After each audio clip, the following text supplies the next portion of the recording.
Welcome back. We all want to live independently and stay in our homes for as long as we can, but mobility issues, health struggles, even loneliness can make assisted living the best and safest option for many. But this is a very tough conversation for anyone to have.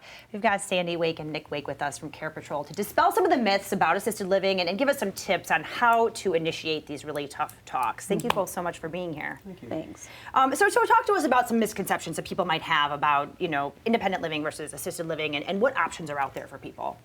Well, first thing, people think that they're going there to die.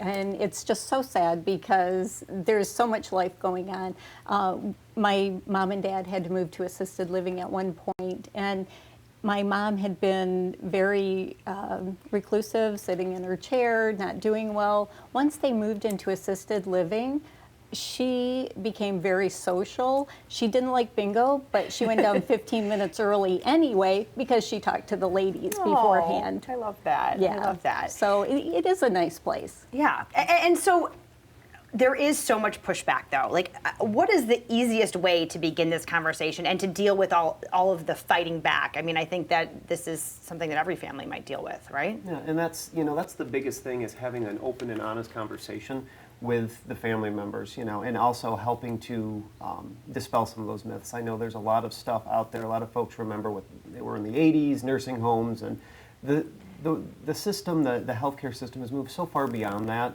And so being able to have those conversations, engaging those conversations, and saying, look, let's just take a look at this place. You don't have to go, but maybe there's been an incident in the home. Let's look at a respite stay, short term.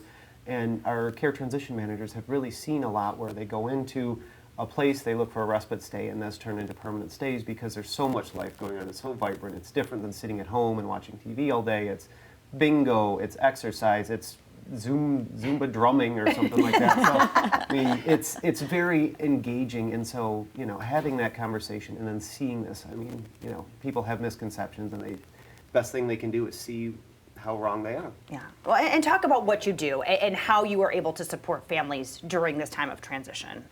Yeah, what we do is we help with just answering all the questions, with educating, making sure that people understand what their options are, because they do have a lot of misconceptions. And, people go kicking and screaming to places like this, and we totally understand that this is a huge leap when they're going from their home to a place.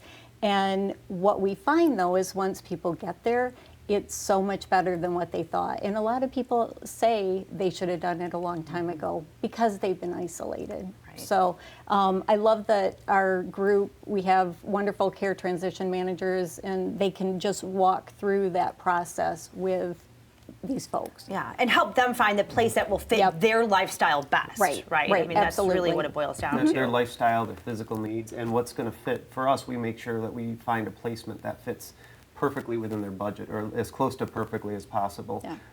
Making sure that it's going to be a long-term placement, and then the friends they make are going to be friends that they're going to be able to have breakfast with. And I think about Grandma, making those connections, making those friends, and really becoming more engaged because she's just there and living, and maintaining her quality of life versus declining in the home. It's almost like a new start for a lot of people, I love it. Love what you do. All right, if people want some help with this, initiating the conversations, figuring this all out, what do they need to do?